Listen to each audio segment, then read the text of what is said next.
Vous écoutez S Podcast avec Mélissa Lévesque et Coralie Roger. S veut dire être en latin, mais c'est aussi la lettre S de santé. Santé physique, santé mentale, santé émotionnelle, santé relationnelle, santé financière, etc. À la fois semblables et très différentes, on anime le podcast pour discuter de la santé sous toutes ses formes, de nos expériences de vie et de nos réflexions. On vous invite à entrer dans notre univers et on vous souhaite bonne écoute! On est encore là! Salut Coralie! Bonjour Mélissa! On n'est pas supposé être là, on est supposé être en pause pour l'été, mais on avait envie de faire un petit épisode bonus, genre hors saison, pour parce que nous, on aime ça, faire plein d'épisodes de podcast, on aime ça jaser. Puis on s'est dit que ça serait cool d'offrir ça à notre communauté pour patienter jusqu'à la saison 2. Fait que je suis full contente qu'on soit là. Pour un épisode spécial, on n'a pas vraiment de thématique précise aujourd'hui. On va répondre à des questions.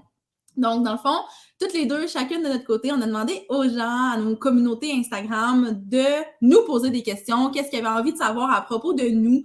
Donc, pas nécessairement en lien avec notre projet de podcast, mais vraiment pour apprendre à nous connaître chacune d'entre nous de façon individuelle. Donc, on a récolté quand même quelques questions, puis on va y répondre aujourd'hui. Ouais, t'es prête? Ouais, je suis prête. T'es prête? Donc, je vais commencer par une question qui a été posée pour toi, qui est pourquoi tu as choisi de t'installer dans la ville de Sherbrooke et non Québec? Ouais!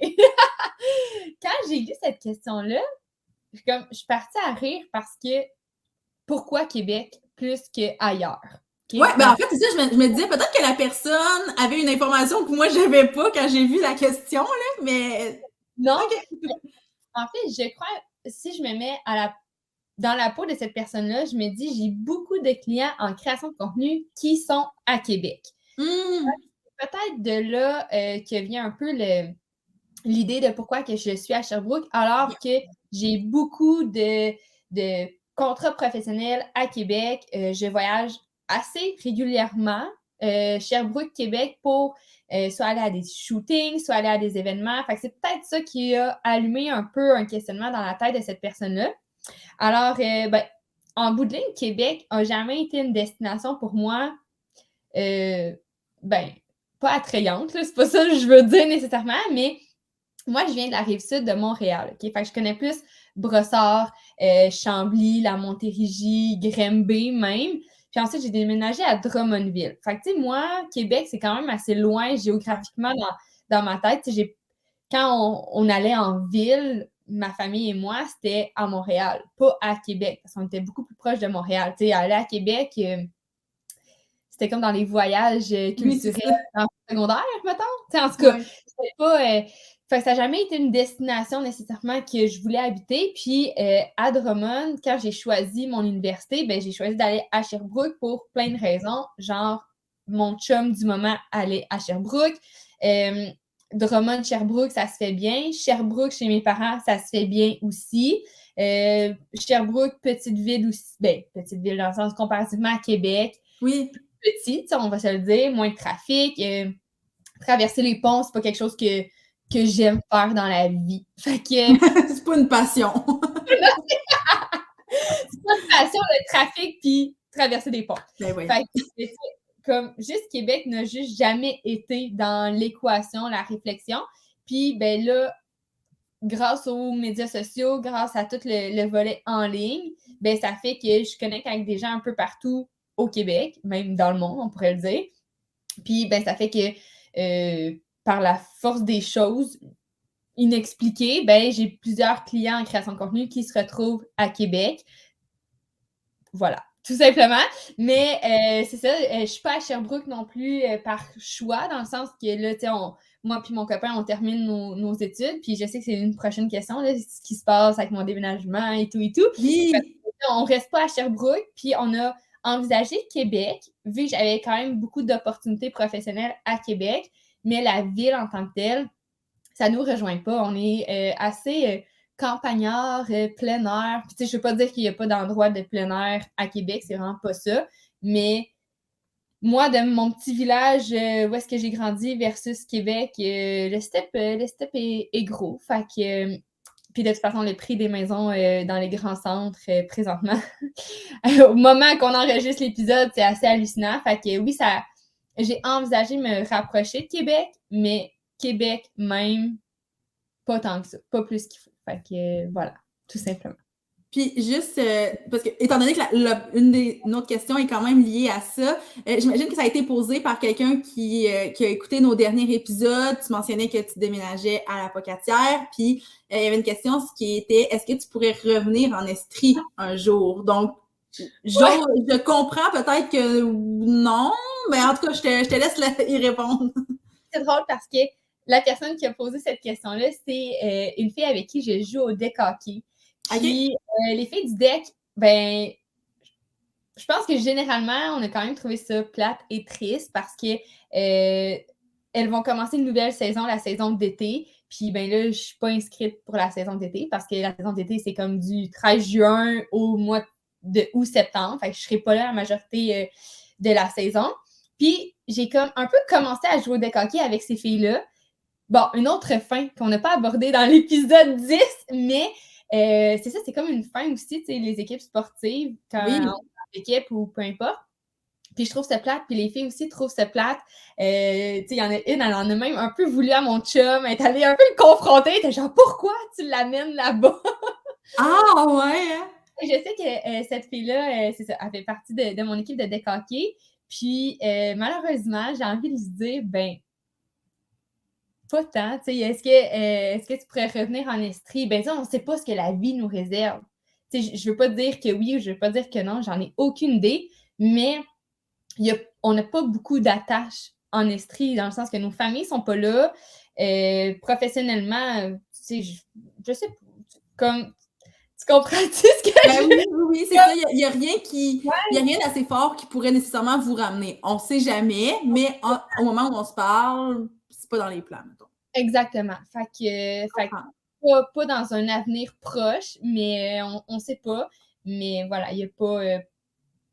C'est ça. Pour l'instant, il n'y a pas de chance que je revienne. Surtout que ben, ceux qui me suivent un peu sur Instagram ou me connaissent un peu plus dans la vie privée, ben, savent que potentiellement on achète une maison à la Pocatière. Fait que, tu sais, le fait qu'on s'en aille pas dans un loyer ou qu'on a, après un an, ben, on peut toujours déménager avec une maison aussi. Mais quand même, l'engagement est un petit peu plus grand. Fait que je pense que notre idée, elle est vraiment faite, qu'on s'en va à la Pocatière, au moins pour je sais pas, là, je vais pas dire d'année, on ne sait jamais, mais puis la vie m'a tellement surprise dans les 2 dernières années que, tu sais, j'ai de la misère à me projeter un peu, mais je sais que je veux être là du moins plus qu'un an, là.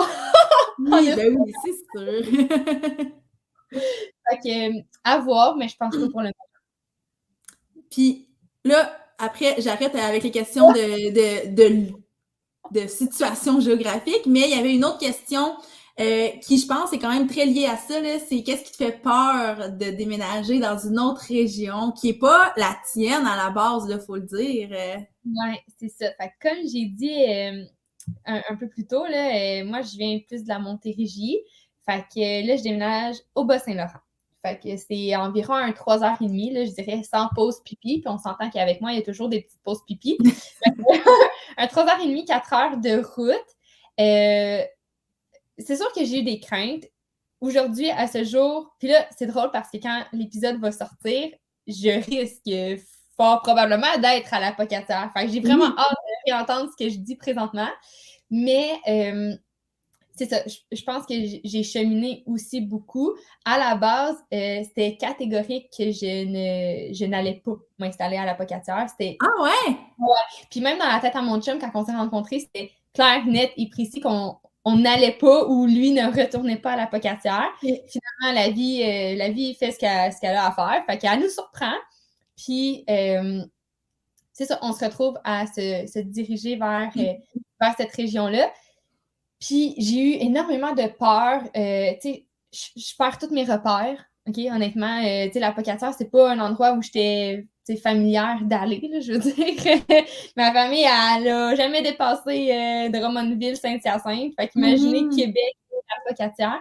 Puis on s'entend que c'est c'est un peu un autre monde au Bas-Saint-Laurent, dans le sens où le mode de vie est vraiment différent. C'est vraiment plus calme, j'ai l'impression. C'est moins, tu sais, je vais plus dans le coin de Montréal, puis, tu sais, le trafic, ça va vite, comme métro, boulot, dodo, vraiment. Puis là, pour moi, c'est associé beaucoup à style chalet, vacances. Puis ça, c'est une de mes peurs, par contre, parce que je voulais comme pas perdre ce mood-là d'être en vacances quand je vais à la Pocatière. Tu sais, quand j'allais dans la famille à mon chum, je déconnectais. Littéralement, je faisais des siestes tout le temps. Je me levais tard. Je me permettais de m'en permettre, là. Tu sais, vraiment. Puis là, j'étais comme, hey, je vais perdre un peu ça. Le fait de, tu sais, là, je vais vivre à la Pocatière. Fait que, il va falloir que je travaille, il va falloir que je sois productive. Alors que, pour moi, c'était synonyme de vacances et de chalet, genre. Fait que ça, c'est un peu niaiseux, mais c'était un de mes peurs de perdre un peu ce côté-là de laisser aller, mais en même temps, ce qu'il y a de beau là-bas, c'est que justement, c'est un peu un mode de vie un peu tout le temps plus genre easy, un peu plus doux, un peu moins essoufflé, on dirait. C'est très communautaire aussi dans cette ville-là. Tout le monde se connaît. Hein? On est en région. Fait que tout le monde se connaît, tout le monde est proche. Je trouve ça beau de voir mon chum puis sa sœur marcher pour aller chez leurs grands-parents. Tu sais, moi, j'ai pas vécu ça comme... Tu sais, mes grands-parents, ils étaient justement à 3 heures, 3 heures et demie de route. Fait que, tu sais, c'est un projet aller chez mes grands-parents. Oui, alors qu'eux, ils vont 3 fois dans la même journée, puis c'est chill.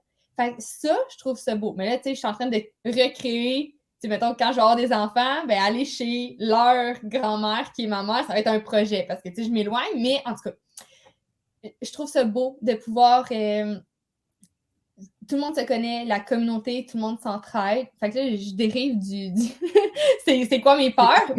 Mais, fait que mes peurs, ben, de un, c'était de perdre un peu ce mood-là de vacances, d'associer ça à ma vie de tous les jours. De deux, c'est que j'avais peur que, tu sais, mon chum revient dans ses pantoufles. Sa famille est là, ses amis sont là, il y a des opportunités professionnelles qui, genre, il sait plus quoi en faire, quasiment, là, tellement, parce que tout le monde le connaît, tu sais. Oui, c'est ça. Tu sais, tout le monde sait que c'est une bonne personne, qui est travaillable, blablabla. Fait il y a comme plein de portes qui s'ouvrent pour lui. Lui, il retourne avec tout le monde qu'il connaît. J'avais comme peur d'être un peu laissée de côté. Ouais, de faire, tu sais, parce que, puis on a eu beaucoup de discussions par rapport à ça, parce que lui, il n'y a pas vraiment de points négatifs à retourner. Ben non. Alors que moi, je me dis... Il y a plus de sacrifices de ta part, là. Ouais, c'est ça. Ouais, il y a plus de sacrifices. Fait que je voulais être sûre que lui, il allait m'accompagner là-dedans, parce que c'est sûr que des fois, je vais me remettre en question. Puis c'est sûr que des fois, je vais vouloir tout sacrer ça là. Je vais avoir des craintes, je vais avoir des peurs, puis blabla. Fait que je voulais être sûre qu'il comprenait que moi, j'avais ce bagage-là, puis ce sacrifice-là, alors que lui, pas tant que ça. Tu sais, tous ses amis, ou presque, sont là ou sont à Québec, qui est à 1 heure et quart, genre. Fait que tu sais, ça le fait. Alors que moi, tout le monde est à 3 heures, 3 heures et demie, 4 heures de route. Fait que je voulais être sûre qu'ils comprennent ça, puis qu'ils n'allaient pas me... Puis là, j'ai l'air possessive, OK? Mais non, mais c'est parce que toi, tu te retrouves toute seule si t'as pas lui qui est là pour t'accompagner, alors que lui, je veux dire, il connaît tout le monde. Fait que c'est normal comme feeling, là, je comprends. OK, merci, parce que j'ai l'air possessive, mais je voulais qu'il m'inclue dans ses gangs d'amis, je voulais qu'il... Oui. Ouais.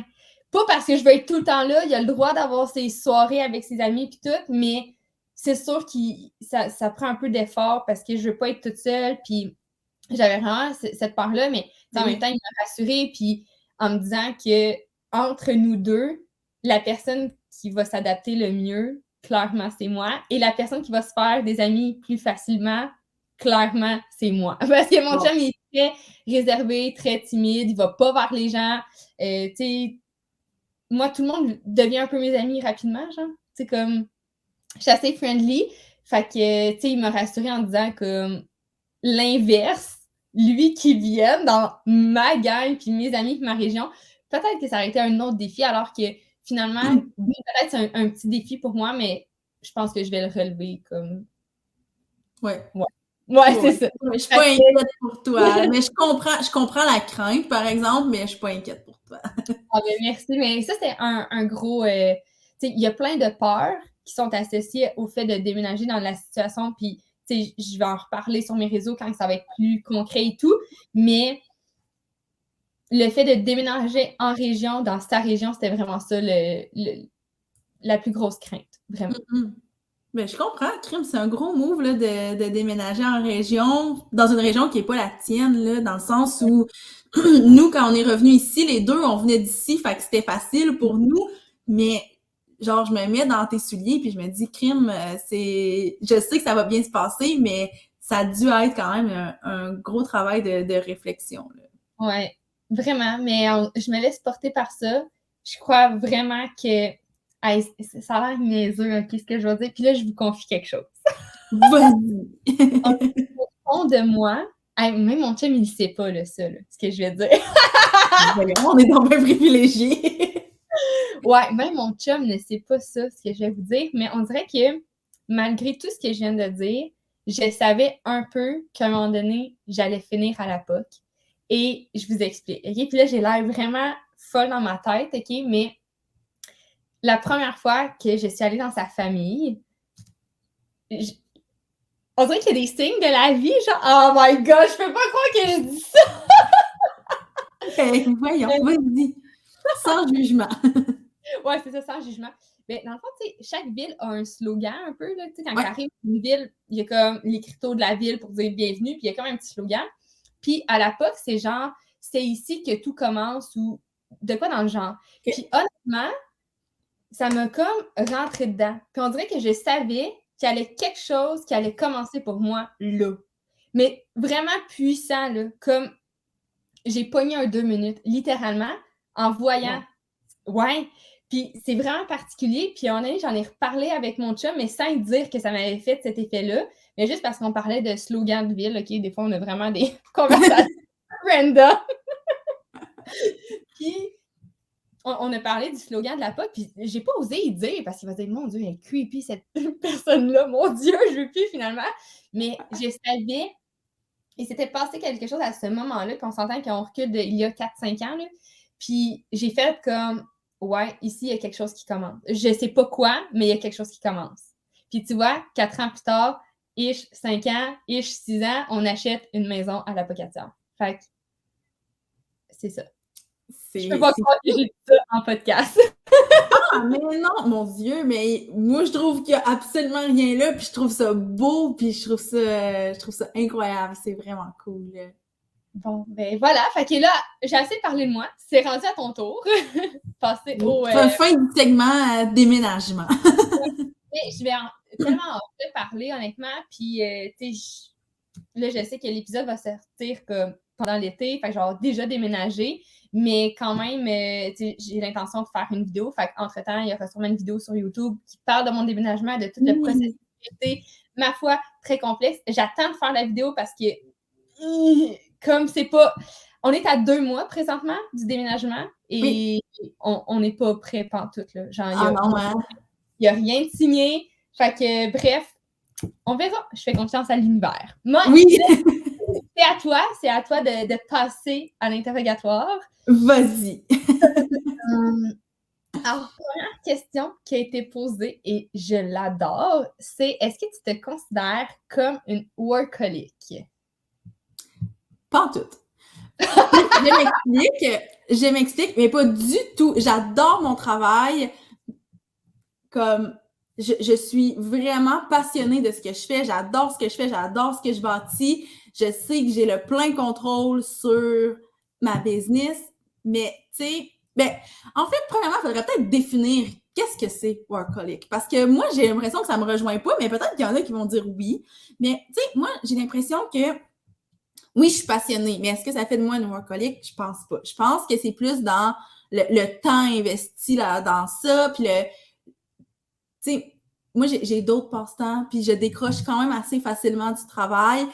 c'est sûr qu'il y a des moments où c'est très, très intense, puis je vais décrocher plus difficilement, comme tout le monde. Puis je pense qu'en tant qu'entrepreneur, notre business, c'est un de nos plus grands accomplissements, un de nos plus grands projets. Donc, c'est sûr qu'on va y donner beaucoup de temps, beaucoup d'amour. Mais moi, ça déborde pas dans les autres sphères de ma vie. Je m'empêche pas de faire des choses parce que je travaille. Oui, je vais dire non à certaines sorties de temps en temps, mais je veux dire, je suis pas la personne qui va manquer tous les soupers de famille, qui sera pas là à Pâques, qui sera pas là à Noël, qui sera, tu sais, c'est pas du tout ça.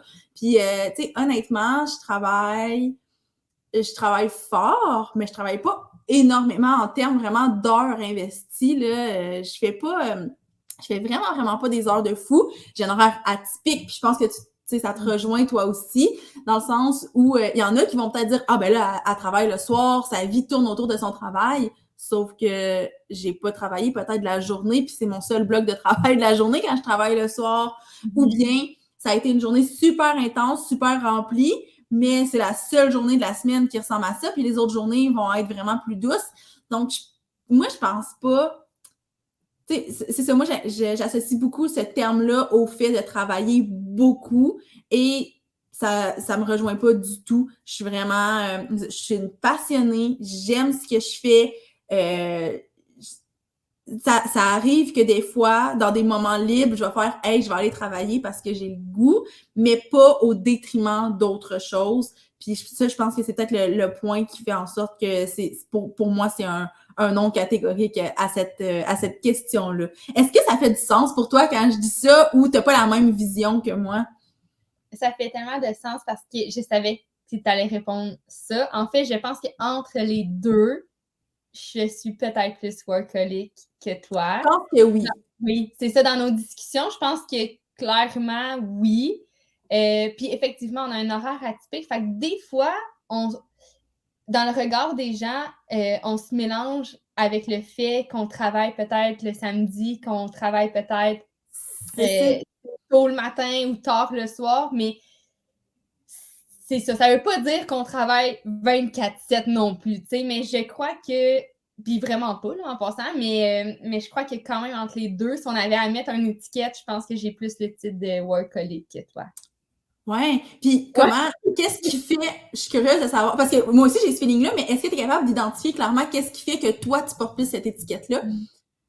Est-ce que c'est plus que tu as de la difficulté, mettons, à tracer la ligne entre comme les sphères de ta vie? Là? Ouais, je pense que, tu sais, ça aussi, on l'avait mentionné dans un autre podcast, que toi, mettons, quand c'est terminé, ton bloc de travail, c'est terminé.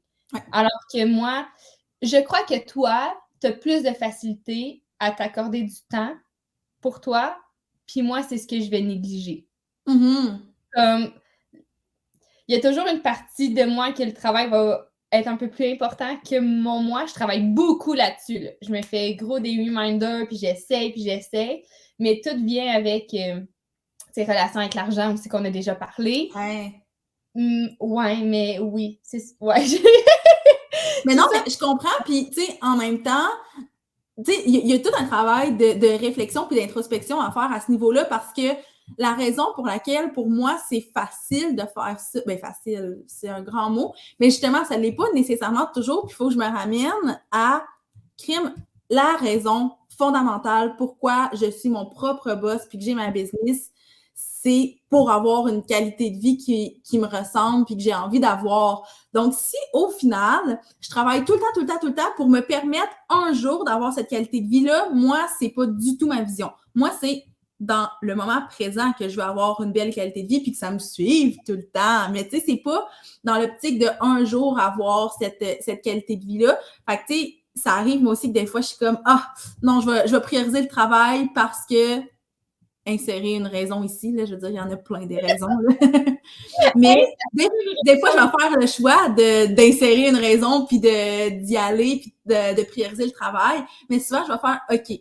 Premièrement, je ne sauve pas des vies. Et ça, je le répète tout le temps, là, mais comme on a un métier tellement chill, là, dans le sens où, oui, on a des deadlines, tu sais, il y a du stress puis de la pression qui vient avec ça, mais il n'y a personne qui va mourir. Il n'y a personne qui va mourir de ça. Il n'y a même pas personne qui va se faire mal. Là. C'est pour dire à quel point notre métier est utile, mais pas en termes de sauver des vies.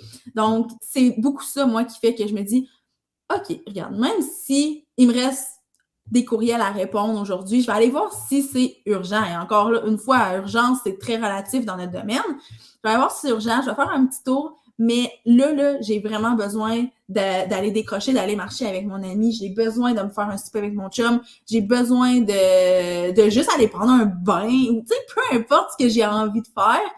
Moi, c'est important de pouvoir le faire, puis c'est pour ça que je réussis à la tracer, la ligne. Puis là, je dis pas que pour toi, c'est pas important. Je pense que tu as juste à travailler une petite affaire, à pousser peut-être cette réflexion-là qui va, à un moment donné. Puis aussi, il y a une question de... Moi, ça fait, tu sais, au début, là, j'avais pas ces réflexions-là. Puis c'est ça aussi qu'on oublie des fois, c'est que on n'est pas à la même place dans nos business puis dans nos vies en ce moment. Fait que c'est normal. Puis, tu sais, si je me projette, ça fait 2 ans, toi, là, en ce moment, que tu fais ça? 1 an et demi? Ouais, 1 an et demi. Ah, 1 an et demi. Bon, ben, c'est ça. Et moi, quand ça faisait 1 an et demi, j'étais probablement un peu à la même place que toi. Puis avec le temps, je me suis posé des questions, j'ai mis en place des choses qui ont fait en sorte aussi que c'est plus facile pour moi de me permettre de faire ça. Puis c'est pas par paresse, c'est pas par désintérêt, c'est pas, tu sais, c'est juste parce que je me dis, hey, j'ai fait un choix pour me permettre ça. Donc si finalement je me permets pas toutes ces choses-là, ben le choix à la base, il était complètement inutile. Puis peut-être que finalement, je serais aussi bien d'aller travailler pour quelqu'un de 9 à 5, puis ça serait la même chose, tu sais. Oh, Donc, ouais. tout ça pour dire que je pense que c'est ce qui fait que je me reconnais pas du tout dans ce concept-là de workaholic. Wow, c'est super. Voilà ma réponse. Et maintenant, je retourne dans les questions pour toi. OK, déjà. On t'a demandé, puis ça, c'est la question qui est sur les lèvres de tous. Pourquoi tu as fini ton bac si tu voulais pas devenir enseignante?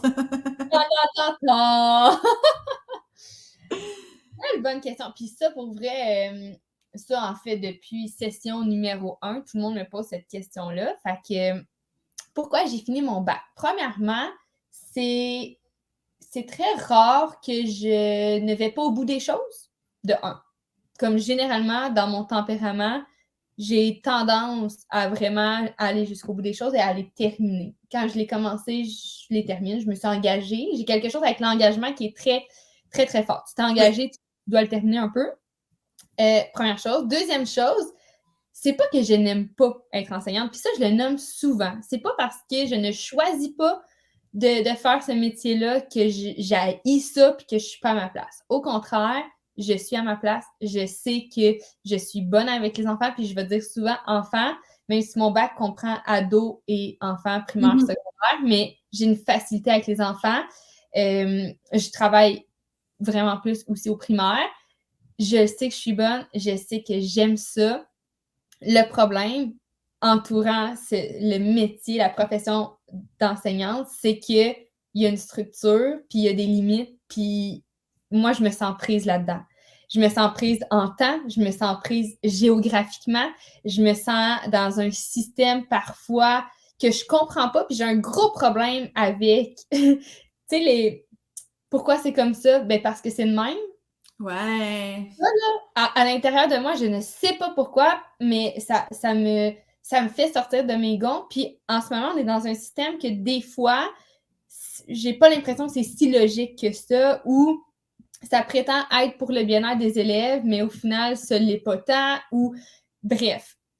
Tout ça, ça me gruge énormément d'énergie, puis ça m'occasionne beaucoup de frustration. Fait que je pense que c'est tout ça qui fait que j'ai un peu décroché, genre du plaisir d'enseigner. Et fait que j'ai fini mon bac parce que quand même, pendant les 4 ans de mon bac, j'ai quand même cheminé. Puis j'ai quand même, à un moment donné, quand j'ai commencé à trouver un peu plus ce que je voulais faire, il me restait 1 an. Fait que tu sais, tant qu'à y être, je vais le terminer parce que je sais pas où la vie m'a menée. Puis est-ce que dans 10 ans, 15 ans, ça va me tenter de faire cette année-là pour avoir mon brevet d'enseignement parce que finalement, une opportunité, tant qu'à ça, je vais le finir. Puis c'est pas perdu pour moi. Je travaille en milieu scolaire encore. Ben, au moment que l'épisode va sortir, j'ai aucune idée, ma vie sera quoi, puis ça va être l'été, fait qu'il n'y aura pas d'école, mais au moment qu'on enregistre, je travaille en milieu scolaire.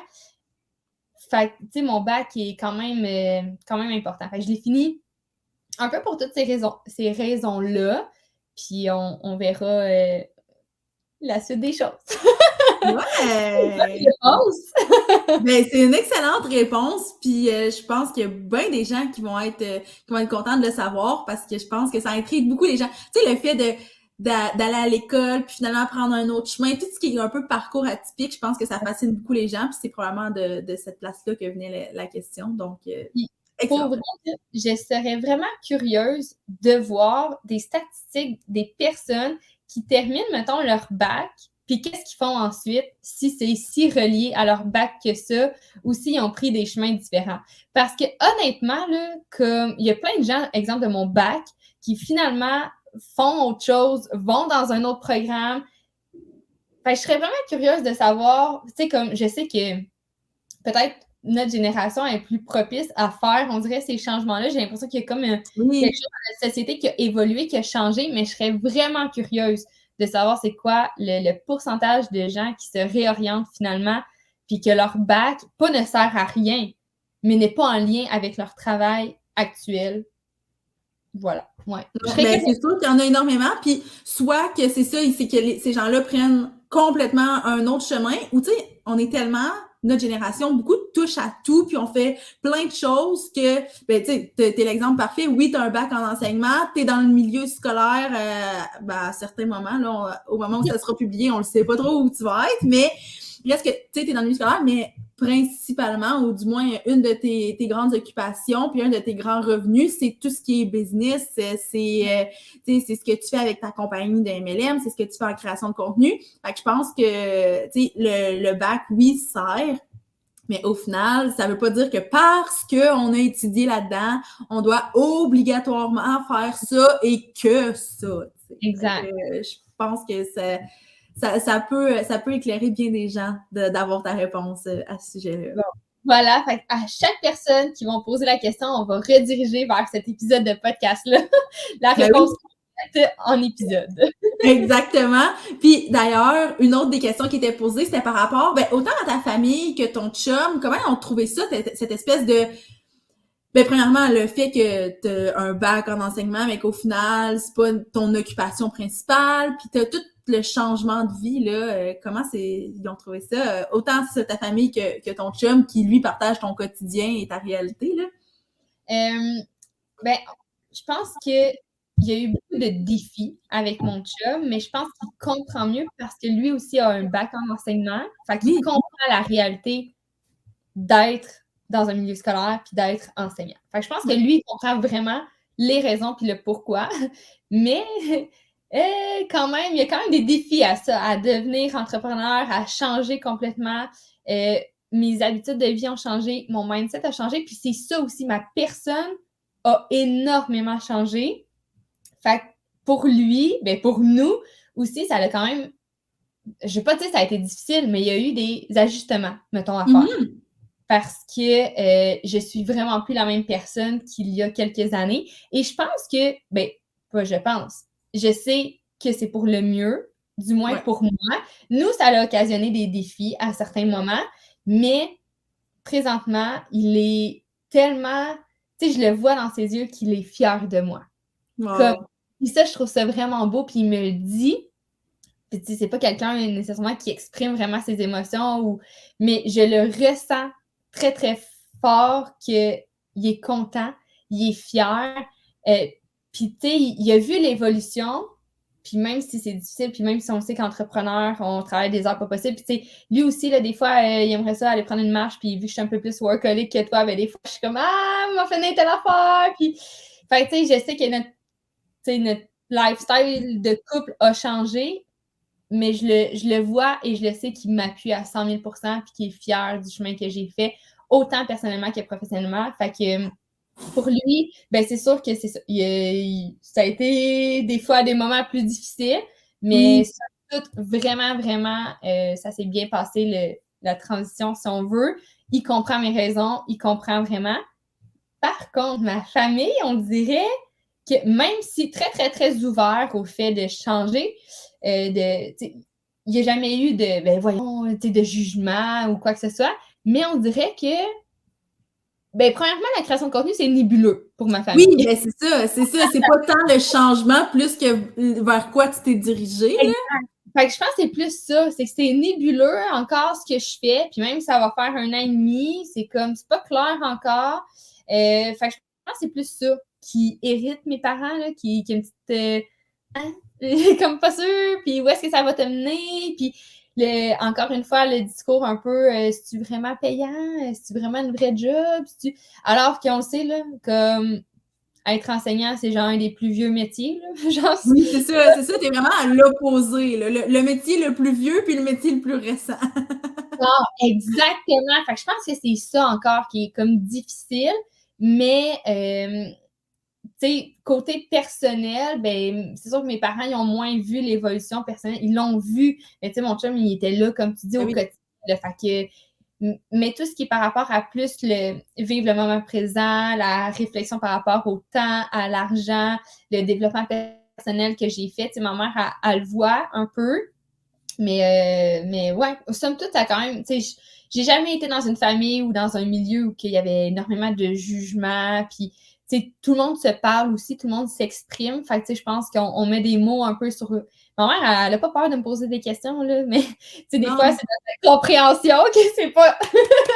On n'est pas encore up-to-date, mais en même temps, il faut que tu sais, moi aussi, j'ai un travail à faire d'acceptation que c'est correct, là, qu'elle comprenne pas, dans le sens qu'elle est presque pas Facebook, elle a pas Instagram, tu sais, elle comme le monde numérique et tout, c'est vraiment pas sa tasse de thé, là, fait que moi aussi, il faut que je comprenne qu'on n'est pas à la même place, mettons. Fait que, mais somme toute, très bien. Ça s'est bien passé. C'est cool. Ouais. C'est vraiment cool parce que c'est quelque chose qu'on a peut-être un peu parlé, mais que je savais pas tant que ça. Fait que très contente d'avoir ta réponse. Puis probablement que la personne qui a posé la question aussi va être très heureuse de savoir comment ça s'est passé de ton côté. Yes! Là, c'est à ton tour, là. Je fais juste parler de toi, là. Mais non, mais parce que toi, tes questions, ils ont vraiment des thématiques, fait que j'en profite pour comme toutes les plugger ensemble, alors que les questions que moi j'ai reçues, là, tu les vois, là, c'est assez disparate comme question. Ouais, puis la prochaine m'intéresse parce que je crois que je le sais, mais encore une fois, comme tu dis, pas tant. Comme je le sais en surface, mais là, tu regardes la question, t'es genre... Oui! Je me souviens pas, c'est quoi la question? Ben oui, mais on veut savoir comment toi et ton copain vous êtes rencontrés. Ouais, En fait, c'est drôle parce qu'on se connaît depuis comme toujours, tu sais, depuis le secondaire, on a toujours été dans la même classe, mais on se parlait pas vraiment, tu sais, on se tenait vraiment pas du tout avec les mêmes gens. Fait que, tu sais, comme je savais très bien qui il était, il savait très bien qui j'étais. Tu sais, même plus tard, quand on a commencé à être ensemble, on s'est comme rappelé qu'à un moment donné, on a fait un travail ensemble parce que ça avait donné que probablement que c'est le prof qui faisait les équipes parce qu'il n'y a aucune chance qu'on ait été ensemble dans un travail. On se côtoyait vraiment pas. Mais, puis ça, je sais pas si j'en ai parlé dans un épisode. Je pense que oui, c'est dans le premier épisode.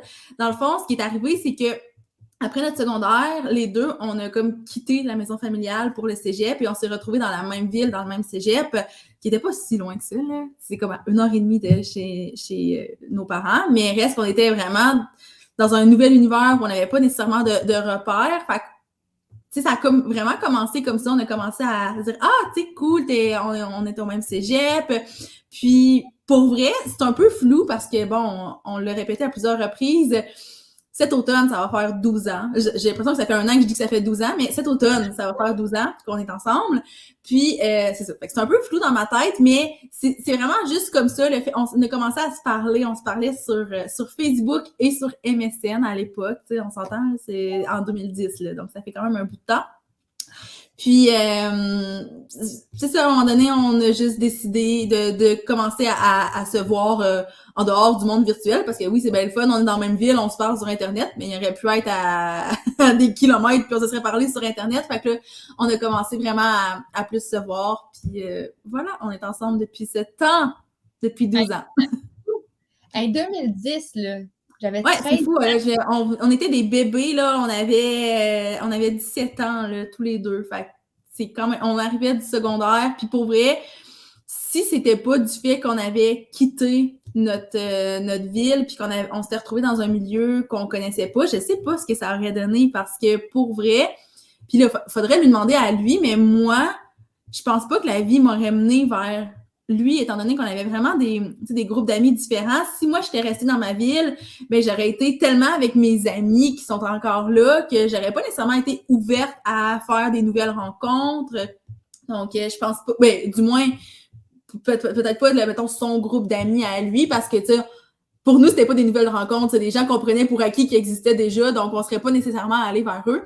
Mais là, le fait qu'on était vraiment deux individus et non deux groupes d'amis, ben, je pense que ça a comme facilité les choses, puis ça fait qu'on on était, tu sais, on s'est mis en couple assez rapidement. On a commencé à se voir au mois de début septembre, I guess, puis à la fin du mois de septembre. Mais tu sais, les deux, c'était comme nos premières relations vraiment sérieuses. Fait que, tu sais, c'était super maladroit. On savait pas comment ça se passait. On savait pas...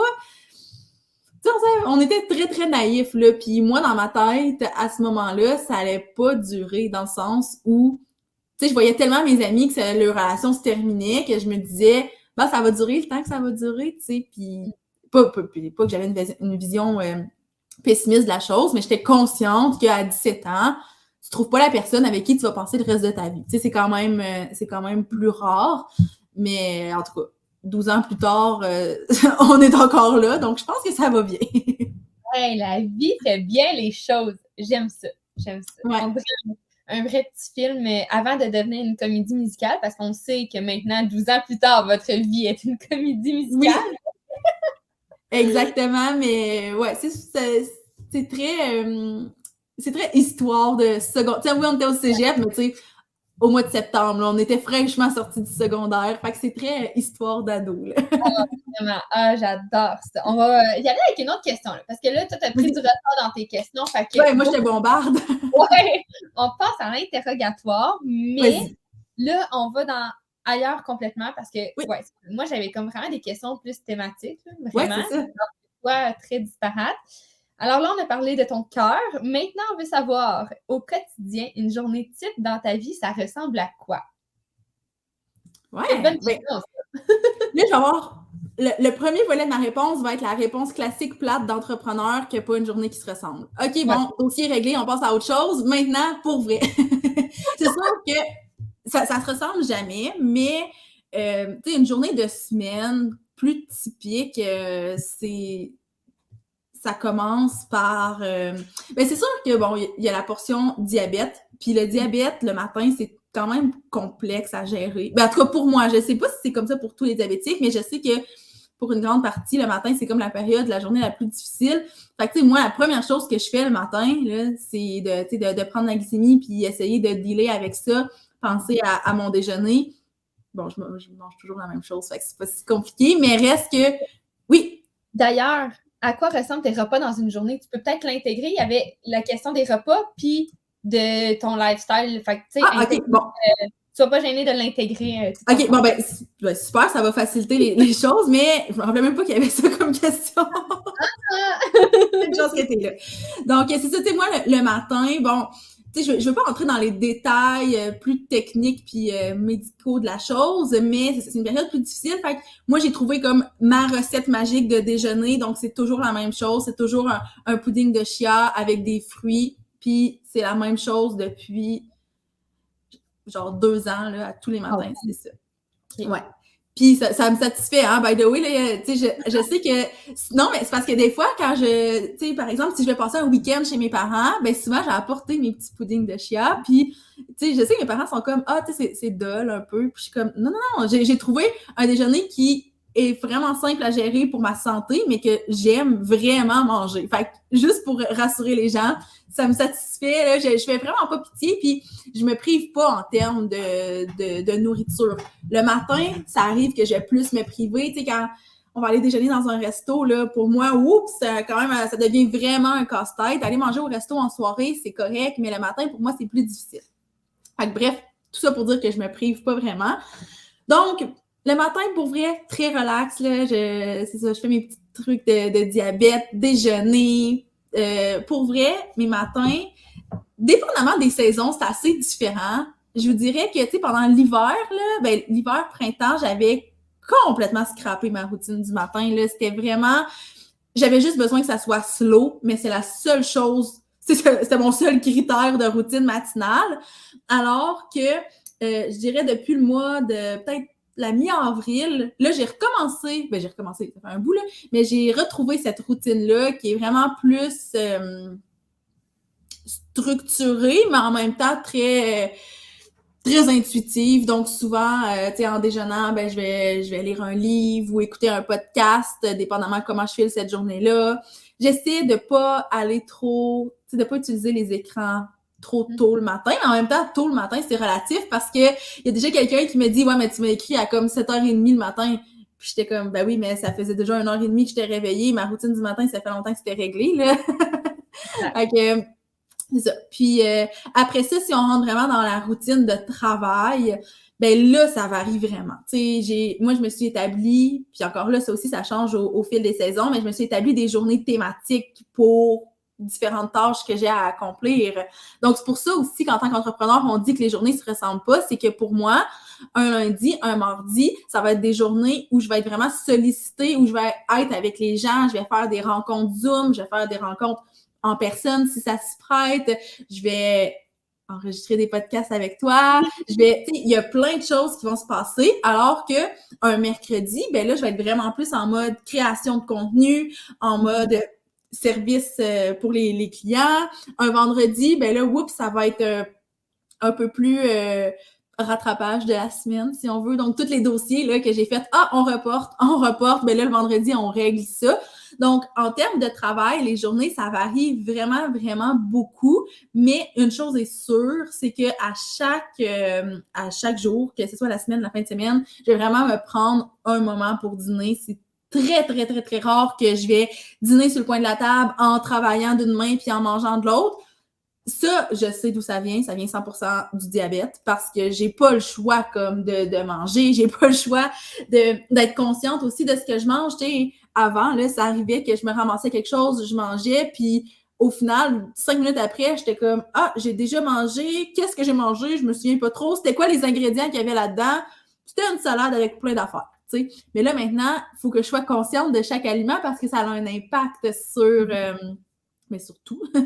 Donc, c'est pour ça que, tu sais, à chaque jour, c'est comme un non négociable. Puis, ça revient peut-être à la question, tu sais, tantôt, on demandait si j'étais workaholic. Puis, je disais, ben, tu sais, je prends des pauses. Puis, tu sais, je prends ma pause pour dîner. Ben, ça vient du fait que je le sais que les dossiers peuvent attendre un peu. Je sais que mes courriels peuvent attendre. Puis, je sais que si je veux être capable de finir ma journée, il faut que je prenne le temps d'être comme vraiment consciente de ce que je mange. Puis, de prendre soin, oui, de l'alimentation, mais de comment je vais le gérer diabétiquement parlant. Je sais pas si c'est un adverbe qui existe, mais maintenant oui. Ouais. Donc, si on revient à la question qui est au niveau des repas, ben là, au dîner, là, mon Dieu, je mange n'importe quoi. Ben, pas je mange n'importe quoi, mais c'est très diversifié. Tu sais, là, c'est la partie le fun de la journée où que, tu sais, oui, mon pudding de chia, il est le fun, mais c'est tout le temps la même chose. Au niveau des dîners, j'essaie d'être vraiment diversifiée parce que moi, je suis pas capable de manger la même chose 2-3 jours de suite. Là, tu sais, mon chum, là, il pourrait. Là. Lui, il est comme, hey, fais-moi, là, tu sais, fais-moi 10 plats de la même chose, puis je vais être correct pour la semaine. Moi, je suis comme, c'est plate. Fait que c'est pour ça que c'est très difficile pour moi de répondre à cette question-là, à quoi ressemblent mes repas. Mais, tu sais, généralement, étant donné que je sais que j'ai premièrement, j'ai une condition de santé et j'ai une journée à finir.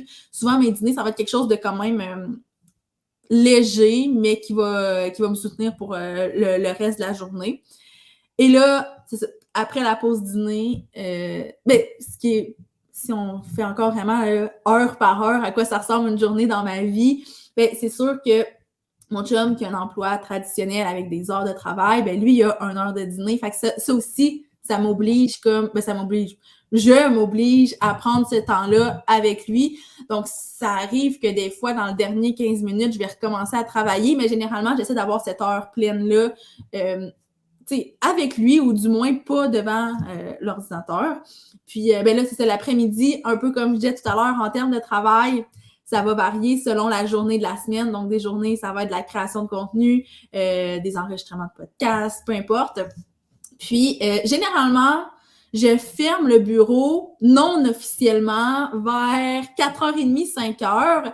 Des fois, c'est définitif, puis je n'ouvre pas mes trucs de la soirée. Et là, je vais être vraiment plus, dépendamment de la saison, mais en mode faire des sorties, écouter des séries, lire ou faire juste autre chose complètement.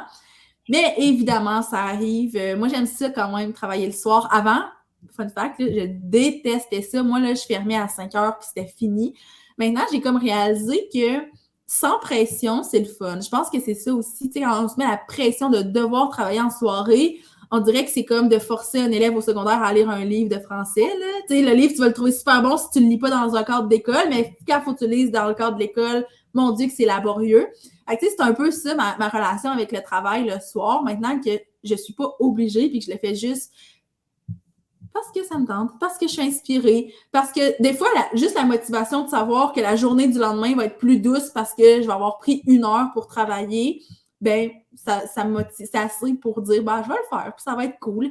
Puis, tu sais, souvent, il y a moins de distractions, il y a moins d'urgence, il y a moins de tout, là. Tu sais, la vie est moins en mode travail à ce moment-là pour la majorité des gens, fait que c'est plus facile. Fait que mes soirées, encore une fois, pour vrai, ça varie tellement, là. Fait que c'est pour ça, tu sais, on trouve ça plate, là, la réponse de « Ah, les journées sont tellement différentes », mais c'est ça pareil. c'est vraiment ça, puis je suis pas mal certaine que c'est ton cas aussi, là. 100%. Moi, j'aurais pas été capable de répondre à cette question-là. Zéro. Est-ce Mais que c'est... mes repères, là, les choses qui ne changent pas, c'est vraiment mes matins, tu sais, au réveil, que je vais jamais commencer à travailler comme en me levant. Avant, je le faisais, mais maintenant, je ne fais plus ça. Fait que, tu sais, il y a ça, mais en même temps, ça se passe pas toujours de la même façon, mais ça, c'est quelque chose qui arrive à tous les matins. Puis le soir, c'est sûr qu'après 8-9 heures, tout est fermé pour vrai.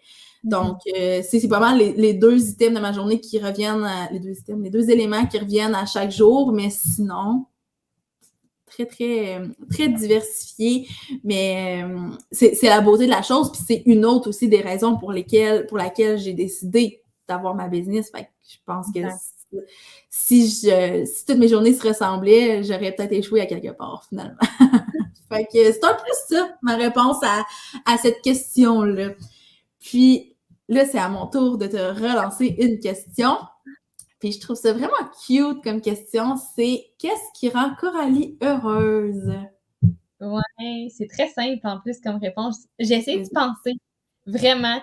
Puis là, j'étais comme, qu'est-ce qui me rend heureuse? C'est une bonne question à se poser, hein, aussi, je trouve. Oui. Comme, si personne vous la pose, posez-vous-la, Oui. vous. Puis, j'étais comme, mon Dieu, qu'est-ce qui me rend heureuse? Puis je pense que c'est toutes des choses que j'ai déjà un peu mentionnées à travers les podcasts. Puis je pense vraiment que j'ai mis le doigt sur 3 mots, à peu près. Ouais, vas-y. Ouais. La nourriture. Ouais. Mais ben, c'est ce qui entoure la nourriture. C'est comme le moment, là, mais Ouais. partager un repas, goûter, comme, ouais, la nourriture, la musique. Je sais qu'on en a glissé un mot, entre autres dans l'épisode 10, mais plus comme nostalgique ou blablabla. Oui. Mais généralement, la musique me rend de bonne humeur. Si je suis dans un bad mood là, pour X, Y, tu sais, il y a des journées que tu fais comme ça le fait pas. Puis je vais juste chanter, bouger, danser. Il y a une vibration qui me fait du bien avec la musique. Fait que c'est ça, musique, bouffe et lumière, comme le soleil. Là. Comme ce combo-là de 3 éléments, honnêtement, voilà. Ces 3 mots-là, on dirait qu'ils me font vraiment du bien. Tu sais, je suis en voiture, puis je sais que tu vas être pareil, il fait beau soleil, tu chantes, genre, je suis comblée. Je suis heureuse, c'est le bonheur. Ouais. Vraiment. je pourrais être dans n'importe quel mood. Pour vrai, on marche, il fait soleil, je mange une crème glacée, bonheur. Tu comprends? On dirait que tout est réglé par ces 3 éléments-là. Ouais. Comme tu vas aller prendre un bon souper avec des amis, le moment où, tu sais, moi, j'ai des amis food lovers comme moi, là, genre, j'ai Laurence en tête, là, qui vraiment, là, savoure, là, les sauces, les saveurs, les textures, puis comme, quand on est ensemble, là, comme, on mange, là, puis c'est ça qui est le fun. Fait que, honnêtement, ces 3 éléments-là me comblent de bonheur, c'est ce qui me rend heureuse. Point. Ben, ça fait tellement de sens avec ce que je connais de toi, puis probablement avec ce que les gens connaissent de toi à travers le podcast, parce que, tu le dis, là, tous ces éléments-là, c'est tous des trucs qu'on a déjà plus ou moins... Ben non, je pense qu'on les a tous abordés, vraiment. Fait que ça fait vraiment du sens, puis on dirait que je m'attendais comme pas à d'autres réponses de ta part. Ben, c'est vrai que c'est toutes des choses que j'ai abordées dans l'épisode où on parle du printemps. C'est ça que je ressens avec la chaleur, la lumière, le soleil. Je suis une fille d'été. Combien de fois je l'ai répété?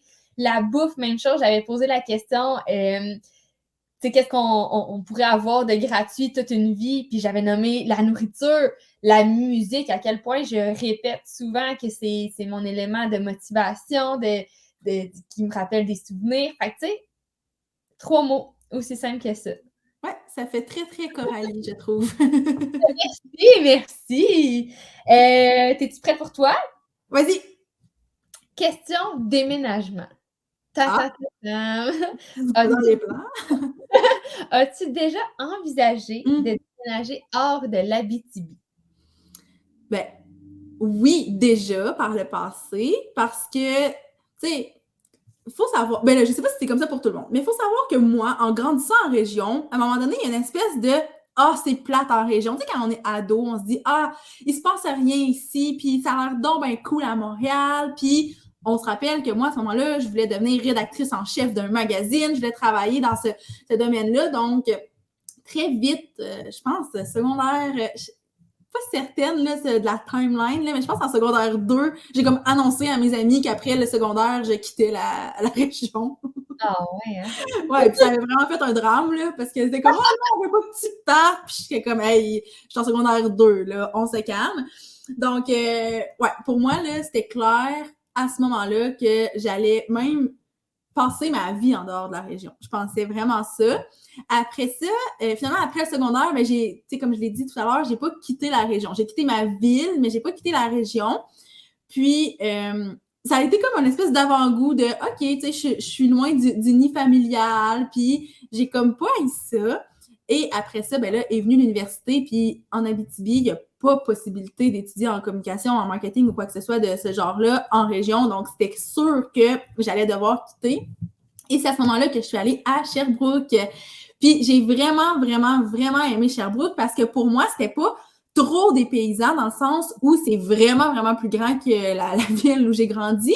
Sauf que, tu sais, c'est quand même très... La vibe était la même. Tu sais, c'était très région pour moi. Donc, j'ai vraiment aimé ça.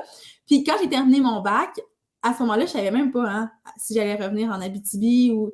Moi, c'était Sherbrooke ou Abitibi. À ce moment-là, là, quand j'ai vraiment terminé mon bac puis je cherchais un emploi, je regardais vraiment dans ces 2 régions-là. J'avais comme abandonné l'idée de Montréal parce que, tu sais, avec les années, j'ai eu à aller à Montréal et tout, puis je me disais à chaque fois, bah, non, ça me tente pas, je veux pas habiter là. J'aime vraiment ça, mais pas pour y habiter. Donc, c'est ça. J'étais vraiment mitigée entre Sherbrooke et l'Abitibi. Puis, il faut savoir aussi que, tu sais, mon chum vient de l'Abitibi. Donc, pour lui aussi, c'était un peu le même thinking. C'était Sherbrooke où on revenait en région. Puis finalement, ben c'est ça, il y a eu une opportunité qui s'est présentée ici. Puis maintenant, c'est plus du tout dans ma tête de quitter la région parce que, tu sais, j'ai réalisé que toutes les opportunités que je cherchais à avoir, ben j'étais capable de les avoir ici. Chose qui n'était pas... Ben, j'allais dire qu'il n'était pas impossible. C'était impossible dans le temps, quand j'étais en secondaire 2, là, donc en 2000, je sais plus quoi, là, en 2007, là, à peu près.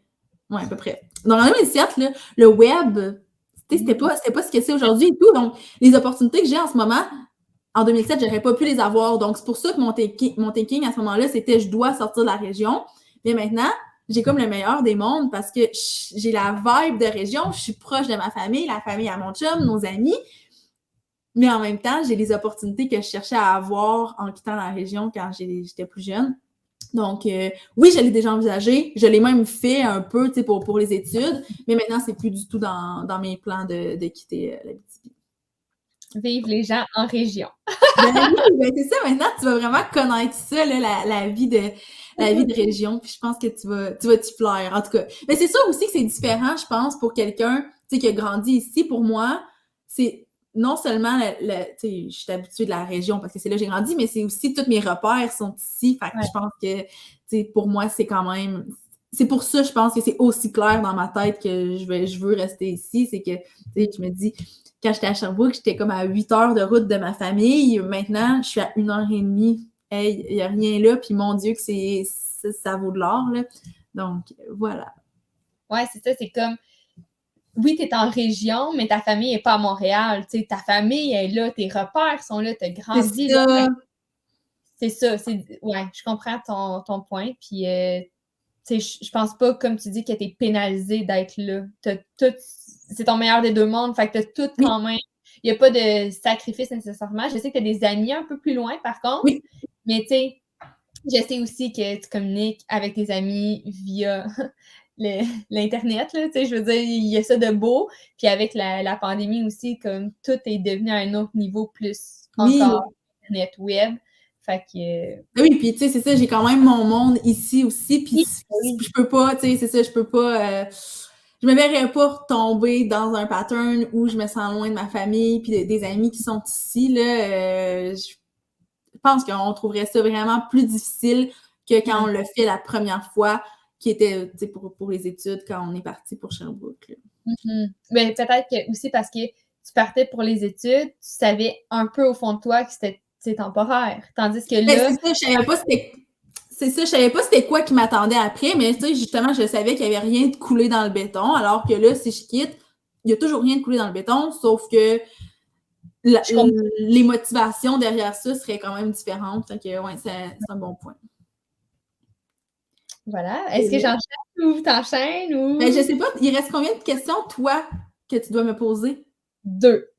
Et toi, il t'en reste une. Une. Bon, ben, pose-moi-en une autre, après ça, moi, après ça, toi. Allons-y comme ça. Alors, quels ont été les premiers symptômes qui t'ont mis la puce à l'oreille pour ton diagnostic de diabète de type 1? C'est flou un peu.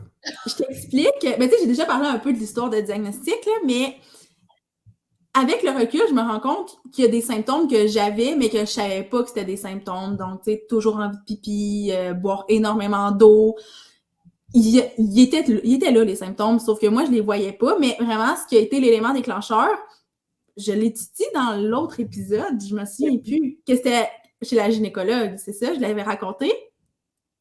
Ben, vas-y donc, on dirait que en fait, c'est que je faisais des infections à répétition, puis j'en ai parlé à ma gynécologue, puis elle était comme, ben, tu sais, c'est pas de temps normal. Puis j'étais comme, ben, j'espérais que tu allais me dire ça parce que c'est vraiment désagréable.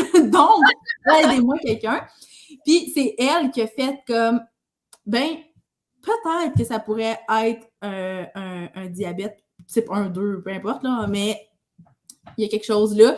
Fait que ça a été vraiment comme le symptôme élément déclencheur, mais jamais j'aurais pensé que ça aurait été un symptôme de diabète. Mais c'est vraiment ça qui a fait en sorte que le processus a été enclenché. Mais il y avait déjà comme d'autres symptômes qui étaient en place, mais puis ça, je pense j'en avais parlé dans l'épisode où je parle de mon diagnostic, mais on les connaît pas tant, les symptômes. Puis en même temps, c'est des symptômes qui peuvent tellement être causés par autre chose. Puis tu sais, boire beaucoup d'eau, ben oui, mais comme tu t'associes pas nécessairement ça à « Oh mon Dieu, j'ai une condition de santé, j'ai le diabète », tu sais.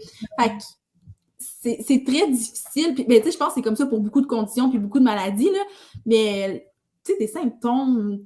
C'est dur à déceler, je trouve, puis ça a été mon cas, puis probablement que si j'avais levé le flag plus tôt dans ma vie, puis que j'avais fait « Hey, je bois vraiment beaucoup d'eau, c'est weird un peu », peut-être que j'aurais été diagnostiquée plus tôt, mais étant donné que c'était comme pas... ça m'empêchait pas de vivre, ça affectait pas ma qualité de vie, mais j'étais juste comme « Bah, je suis quelqu'un qui boit beaucoup d'eau, et c'est tout, tu sais ». Fait que, voilà, c'est comme ça qu'on l'a découvert. Mais oui. Maintenant, Oui. ta dernière question. Ton plus grand défi personnel en ce moment, ce serait quoi?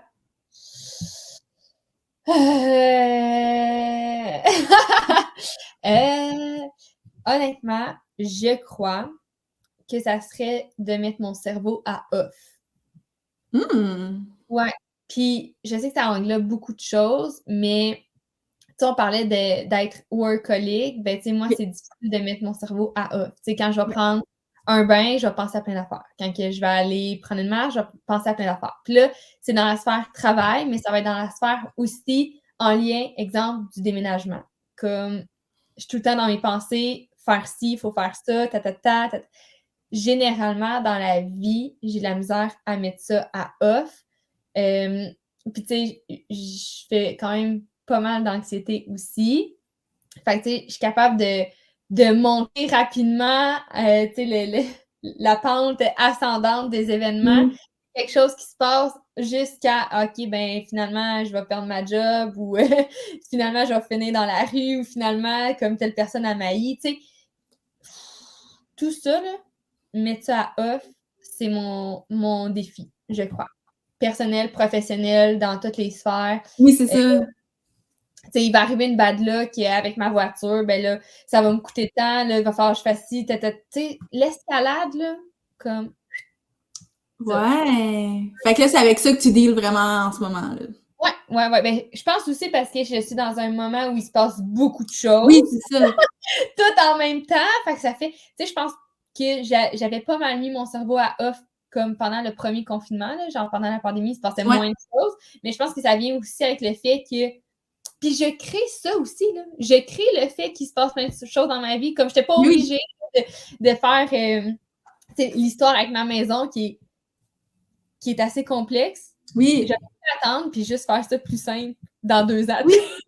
Mais j'ai décidé de créer ça. Fait que c'est un peu de ma faute aussi, mais comme c'est ça, mettre mon cerveau à off, même si je me crée des opportunités qui font en sorte que je peux être submergée par plein d'affaires, je peux aussi faire la part des choses puis mettre mon cerveau à off. Bien d'accord. Ouais. On y va avec la dernière question. Ta dernière Oui. question qui boucle aussi super bien, je trouve, les questions. Oui, j'ai aucune idée c'est quoi. Voyons, moi, je te les ai envoyés, puis après ça, je les ai enlevés de ma tête. J'ai aucune idée c'est quoi la dernière question. Tu vois, moi, j'ai pas mis mon cerveau à off. Tout Non, c'est c'est ça. Voilà. tout le monde ici. Alors, dernière question pour toi. Est-ce que tu crois que ce podcast est un projet à court terme ou à long terme? Ouais, puis en fait, cette question-là m'a été posée par quelqu'un avec qui j'avais eu une discussion par le passé parce que, mise en contexte, il y a de cela un peu plus d'1 an, non, il y a 1 an, en tout cas, peu importe, j'étais ambassadrice pour ma région et j'avais lancé un podcast pour faire briller la région et ce podcast-là n'existe plus, il est encore disponible, mais tu sais, il n'y a pas de nouveaux épisodes. C'est une expérience qui s'est terminée il y a de cela de plusieurs mois. Puis la personne qui m'a posé la question par rapport à S-Podcast, c'est qu'elle se demandait est-ce que ça va être un peu le même type de projet? Et la réponse, c'est non. Moi, je vois vraiment ça comme un projet à long terme. En fait, le projet à 8 minutes, qui était le podcast en tant qu'ambassadrice de l'Abitibi, c'était déjà prédéterminé que c'était une saison de quelques épisodes. C'était vraiment clair. C'est pas que je me suis tannée, c'est pas que les choses allaient mal. C'est déjà ça qui était prévu, alors que là, avec notre beau projet qu'on a toutes les deux ensemble, ben, on n'a pas mis une date de fin. Ça se terminera quand ça se terminera. Si ça se termine pas, ça se termine pas. Puis, tu sais, pour vrai, moi, je le vois vraiment à long terme, puis dans quelques semaines, on va lancer la 2e saison, puis probablement qu'il va y avoir une 3e, une 4e, une 5e, tu sais, je sais pas ce que la vie nous réserve, mais j'ai pas le closing en tête, alors qu'avec à 8 minutes, le closing était présent parce que je le savais que c'était une formule de quelques épisodes seulement. Fait que oui, moi, je vois vraiment ça comme un projet à long terme qu'on va continuer parce que je pense que toutes les deux, on adore ce projet-là, ça nous tient vraiment à cœur. on a du fun, je pense qu'il faut le sentir, on le dit tout le temps. Puis en plus, ben, on a du beau feedback, on voit que c'est un podcast qui plaît à notre communauté, donc on n'a comme pas vraiment de raison d'arrêter. Donc, on va poursuivre, soyez rassurés. Ouais, vraiment. Puis, tu sais, je pense que tu l'as bien mentionné, on n'a pas en tête une date qu'on termine ou un nombre de saisons. On y va vraiment avec l'envie un peu du moment, le flow, mais présentement, on a plein d'idées pour la suite. Fait puis, tu sais, c'est quoi à long terme, c'est quoi à court terme? Ben, c'est ça. Moi, dans ma tête, cette question-là, je la voyais vraiment, tu sais, court terme, c'est qu'on le sait quand ça se termine, alors que long terme, ça va, tu sais, c'est plus dans cette optique-là, parce que c'est ça, long terme, est-ce qu'on va être encore là dans 5 ans, dans 10 ans, dans 30 ans? Ben, pourquoi pas, mais on sait pas. Que les podcasts vont plus exister, puis ça va être autre chose aussi rendu, tu sais, who knows? Ben, c'est ça. Mais honnêtement, si ça peut vous rassurer, on a encore vraiment plein de belles idées, puis plein de choses à vous partager. Puis d'ailleurs, la saison 2 va commencer dans quelques semaines. Donc, encore une fois, restez à l'affût. On a hâte de vous retrouver vraiment pour le rendez-vous, j'allais dire quotidien, le rendez-vous hebdomadaire de S Podcast. Oui, avec plein de belles nouveautés. Fait que c'est ce qui conclut, je pense, notre épisode spécial d'été, de vent estival. Fait que, ouais, on se revoit pour la saison 2. Ouais, à la prochaine!